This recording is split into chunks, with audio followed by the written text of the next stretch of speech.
Welcome to Everything Life Coaching. I'm John Kim. And I'm Noelle Cordeaux. We are the founders of JRNI Coaching. We're super passionate about all things coaching and want to share what we've learned from over a decade of coaching and training over 1,000 life coaches. Dive deep into a more meaningful career, find freedom, and make an impact on the world around you. On today's episode, Noelle and I are going to tackle one of the most common questions and also one of the most important questions when it comes to coaching, and that is what coaching is and what coaching is not. Noelle, good morning. Hello. How are you? Good morning. I'm well. I'm really excited about this topic for a couple different reasons, but most of all, it was so fun to prepare Mm. that I'm really excited about it. Well, in preparation, you probably got reminded, you probably learned a few things that are new and different, gave you a new perspective, and hence the excitement. Yes, yes. And where that came from is, the same old stuff. When we hear, what is coaching and what it is not, it's usually comparative to other disciplines. Right. That coaching's not therapy, it's not mentoring, and it's not consulting. And even when you get into the actionable skill sets for coaching, to the unpracticed eye, or for someone who might be starting out in this field or who wants to bring coaching into where they work or into their relationships, it's really hard to differentiate what exactly you need to do, both internally and externally, to show up as a coach. And so that's what we're going to talk about today. Yeah. And I find that this topic brings up emotion, usually frustration and anger in people, because I think a lot of people think they know what coaching is. And then when they realize that may not be it, there's this kind of falling off a cliff, expectations not met, disappointment, frustration, all of that. So it's an important topic. It is. And I was just having a conversation earlier today, and we were talking about the way that this shows up in large organizations.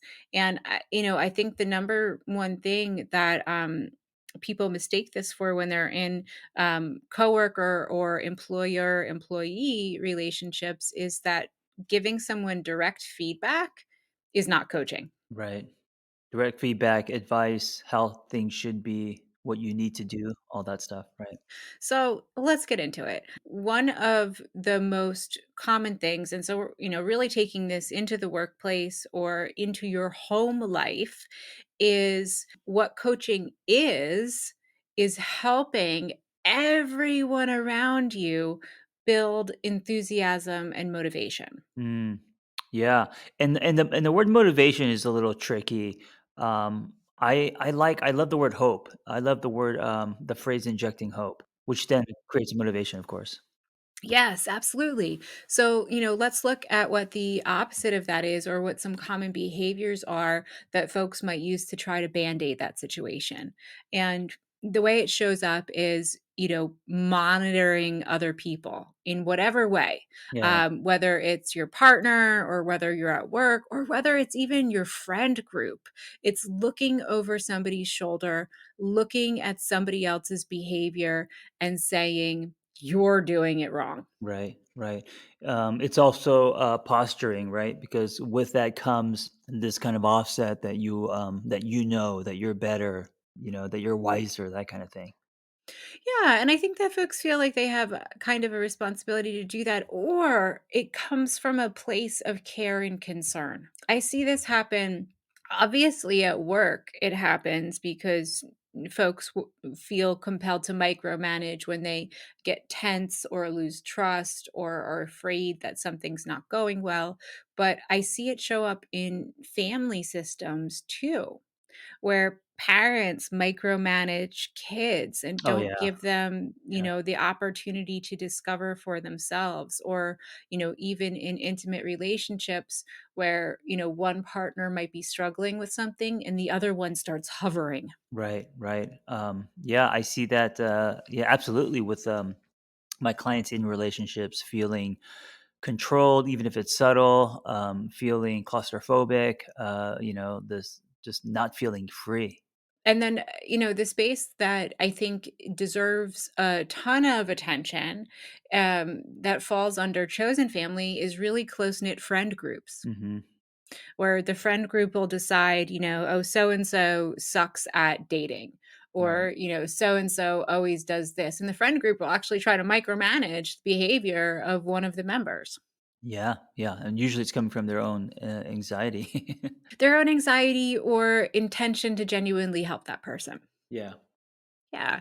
So let's talk about what we do here and how we actually use the coaching skill to build enthusiasm and motivation. And it might be a little bit surprising to you because it has nothing to do with the other person.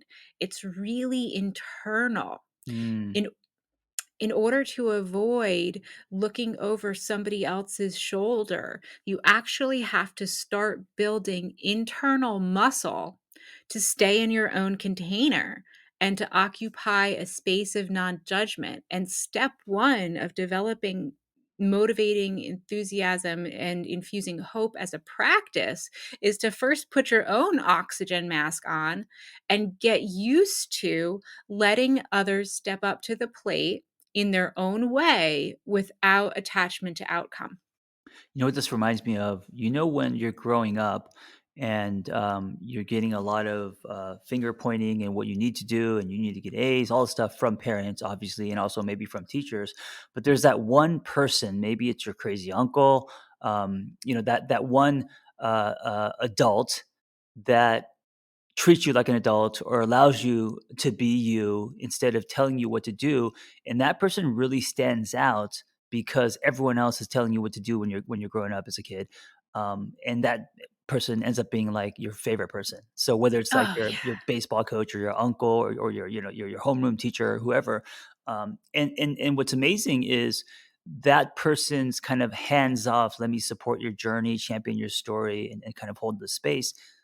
That's what's so powerful when everyone else is telling you what to do, and this reminds me of that. yeah. Who was that for you? I had a few, but it was, a crazy uncle, who, let me, be me and, say a little bit past the curfew and do some things and maybe some things he shouldn't have let me do, but it was that person, that made me realize, "Oh, like, I can just be myself and it's okay." Awesome. Yeah. That's awesome. It was actually an uncle for me as well. Mm. It was my uncle Charlie, Mhm. and he was a bachelor, and when I went to go visit him, he had, no preconceived notion of what a kid was or what you were supposed to do with a kid. Right, right. And so he let me flip through his Grateful Dead records. I Mhm. played with the lizards. There Yep. was a farm next door. There were kittens, and I just Right. got to run around. And those are some of my fondest memories. Yeah. Yeah, and, as a coach, you can be that person. You could be, Charlie. Did you say Yeah. Charlie? Yeah, Charlie. Yeah, Charlie. And so and just circling back around to the muscle that we need to build is is that fear monster that says, "Oh no, we shouldn't let a little girl flip through Grateful Dead records, play with lizards and run around a farm by herself. Something bad could happen," right? Mhm, mhm. Instead, it was leaning into freedom and saying, what's the worst thing that can happen? Right. This is a contained environment. Um, all right. So, keeping on with that trend, one of the things that coaching is truly all about is being and showing up as real and authentic. Yeah. I mean, that's it begins there because that's the only Mhm. way you build trust, and, teenagers can smell, inauthentic or fakeness, I think, more than anyone. I work with teenagers for, like, 5 years. They'll call you out on your bullshit, and if you are being, not you, you don't get any traction, you don't get buy-in. Mhm. Absolutely. And you alluded to this earlier, but what folks usually do and what the tell is and what the behavior that we're trying to correct is with coaching is when folks hide behind a perceived or real position of power and Mm. bring in that pseudo self and that posturing that you were talking about. Yeah, and I think that is not sustainable because eventually, um, you will be called out. Eventually, you will fall on your face. Eventually, you will realize that you don't have all the answers. Yeah. No one does. So no one does. And so, let's talk about how we build this muscle from a coaching perspective. And it's again allowing for our own and for others' autonomy, but it's a little bit more nuanced. So, in our one of our previous podcasts, we talked about the difference between intrinsic and extrinsic motivation. Hmm. Intrinsic motivation is what comes from inside of you. It's attached to your natural value set. Extrinsic motivation is the list of shoulds that the outside world imposes. And what ends up happening is that when we allow ourselves and others to pull from those internal value systems that flow authentically from us, we'll just naturally align with people that share our values and everything goes better. When we try to force things based on outside approval or fakeness, that's when we get into trouble because it's really hard to sustain. Everything feels icky, and oftentimes the people who are in the positions of power or perceive themselves and to be in the positions of power don't like the way that it feels either. Did you ever have anybody in your life, from a coaching perspective, who just really let you kind of be you based on shared values? Yeah, I would say you could feel it the most in friendships. Mm. At least for me, I've been in friendships where they were possessive, um, very judgmental. If I bought the wrong car, they would criticize. If I wore the wrong shoe, that kind of thing. And then I've also been in friendships where they encourage the spaz in me, the loud Korean kid who was always told to calm down, um, adventure, all of that. So like, uh, it completely affects you in your life, and your quality of life is the friends who are competitive and kind of like push you down, and the other friends that support you and champion your story. It's like day and night. That's awesome. And you know what I love about our conversation today is that we're really talking about the importance of friendships. I think friendships are one of the different kinds of relationships that don't get enough of the spotlight. Yeah. Yeah, because we're all I mean, when we think of relationships, we either think of what? Family and intimate And work. and work. Yeah, of course. Yeah. And so, friendships are the people that ride alongside of us that light us up. And so much of how we can learn how to show up as coaches can take place in our friendships because it's a really safe territory to try to start exploring and trying on these types of behaviors and to become aware of when you might be reaching out to try to control or hide behind some sort of external validation. Yeah, and the friends that do hold space naturally, they're just good at it, and they're great listeners, and they champion your story, even if it goes against their own, truth. Um, those are the people that actually turn out to be amazing coaches. Those are the people Yes. you're like, oh, you're so close to just being a great coach. Just start getting paid for this. Yes. Yes. And honestly, that's how most people end up in our program. Yeah, yeah, absolutely. I mean, I've sent many people who they're just really good friends, and I'm like, "You could do more, I'm telling you," and then they explore coaching. Yeah. Yeah.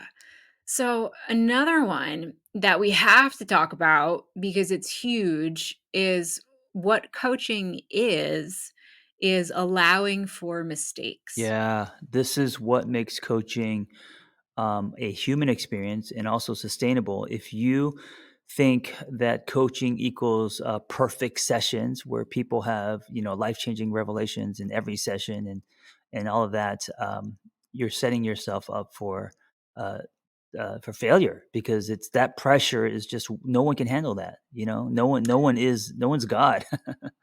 No, no one is God. And as coaches, we facilitate the change process. And inherently, in any process of change where you're moving forward, things are going to go backwards from time to time. Right, right. There are going to be obstacles. Things are going to go wrong. People are human. They're not going to get it right all of the time. And that data is what allows us to pull it forward into the future in order to do better. We actually need the mistakes in order to grow.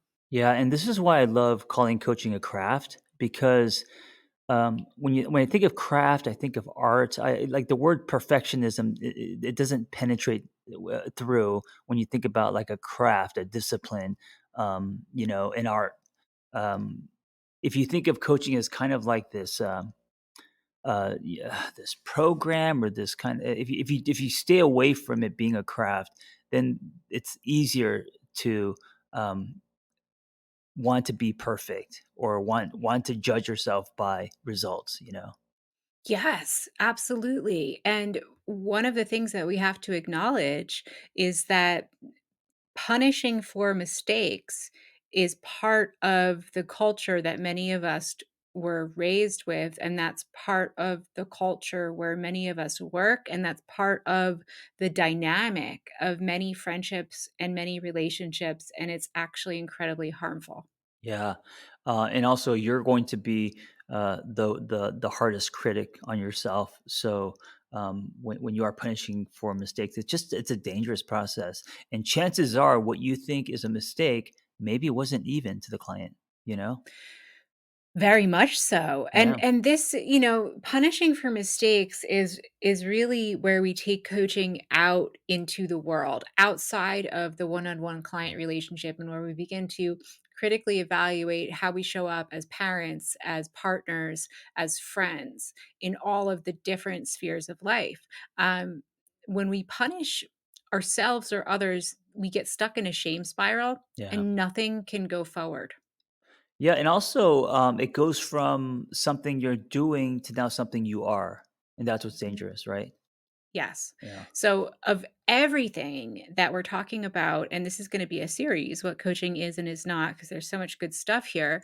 Um, I believe that if you are interested in coaching, if you're interested in implementing a coaching culture in your home, your workplace, or in your relationships and your friendships, this is the number one thing you can do to implement it is to stop punishing for mistakes. Yeah. Yeah, I love that.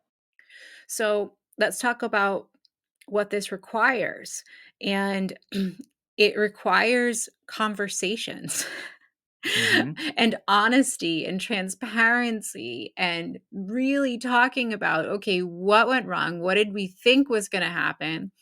What did happen? And what did we learn so that we can avoid this pitfall the next time? Yeah, I mean, what I hear you saying is it requires a growth mindset instead of a fixed one.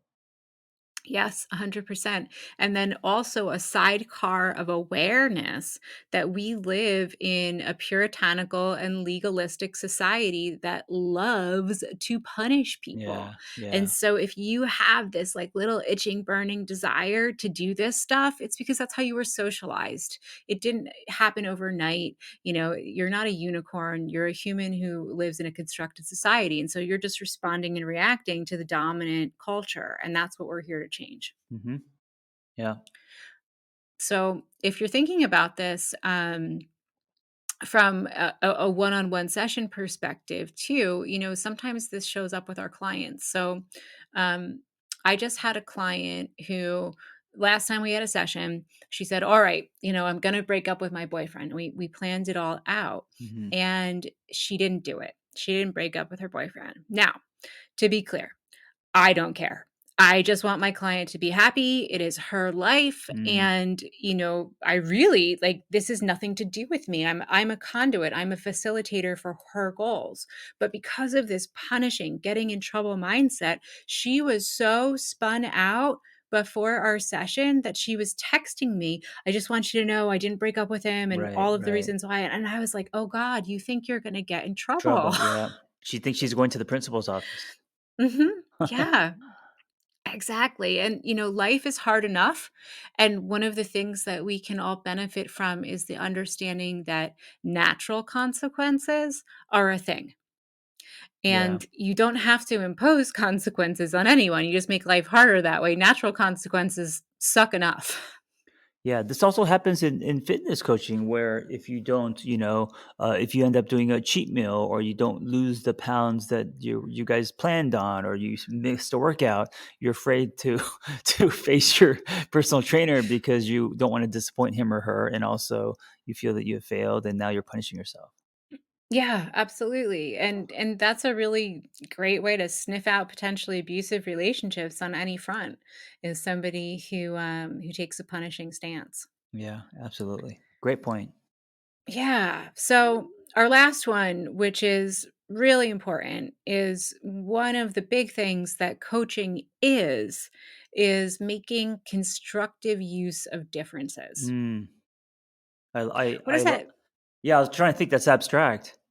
Yeah, it is. It is. And I think a great way to kind of illustrate this is, differences exist in so many different spheres. When I was when this concept really crystallized for me, it was reading a book on leadership and taking a look at what folks across history who have been really great leaders do well. Mhm. And what they do is they listen to as many different perspectives from smart people as they can find on a single topic, and they want to hear all of the different Mm, perspectives in order to determine for themselves what might be the best or maybe a combination of different perspectives. that's really interesting. Yeah.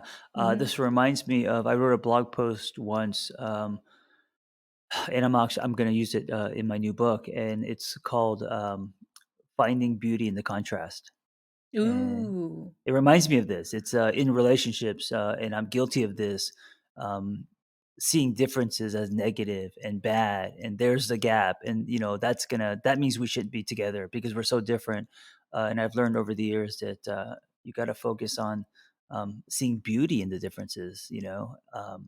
And even even globally, like if everyone made an effort to find beauty in the contrast, whether it's our skin color or gender or wherever, like the world just would be so much kinder.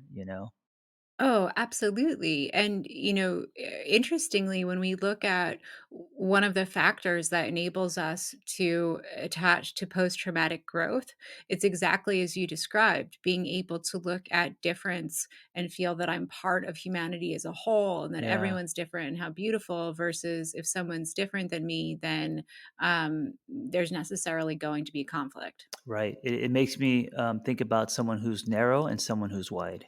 And so Yes. if you're a coach who is lined with judgment and you don't have the ability to make constructive use of differences, if you don't have the ability to find beauty in the contrast, then you're narrow. You're not going to be as potent or as impactful as you could be. Yeah, absolutely. And then let's bring this way down to the street level and to the human level, because we all have a natural instinct to squash conflict. Yeah, It's absolutely. true. Nobody likes it Yeah. because our pain centers get lit up.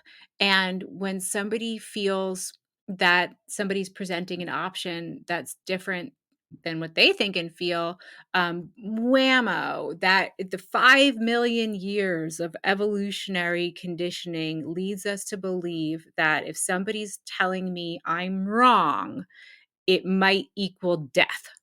Yeah, I mean, ultimately, right. Right. Ultimately, Yeah. and that's why that evolutionary trait and those hormones and neuroreceptors are so powerful, is because in the human brain, wrong equals death, right? Mhm. So, sometimes that's true, for humans, wrong could equal death 100%, but really in everyday life, when your partner plays "why did you do it that way" game with you, you know, Mhm. Right, right. like death is typically not imminent, but nonetheless, why did you load the dishwasher that way? All of a sudden, but pain centers get lit up, and you Yeah. have the need to control, to squash conflict, and that's really counterintuitive and counterproductive to a harmonious existence. Coaches are curious, coaches are not judgmental. Yes. Yes. Yes. And then the other piece of this is that if we allow ourselves to, as you described, find beauty in differences, we can learn so much. Yes, absolutely. Well, And that's what allows us to learn because now we're stretching, we're curious, we're wide, we're not closing doors. You know. yeah, and so, whether you're at home or at work, um, approaching conflict from a perspective of, "Ooh, I feel pain here," that's an evolutionary trait that I'm fully capable of overcoming through activating my neocortex. Let me see what I can learn. And again, that's Noelle speak. So, not everybody brain runs that way, but mine does, and it works from time to time. Yes. Um, and it's a super valuable muscle to build of being able to recognize that pain point and say, what can I learn here? Right. Right. Yep. Well, listen, if you guys have enjoyed this conversation, we're going to continue. This is going to be a series, so look out for part two as we continue to talk about what coaching is and what coaching is not. Absolutely. Looking forward to it. All right. Thank you. Be well.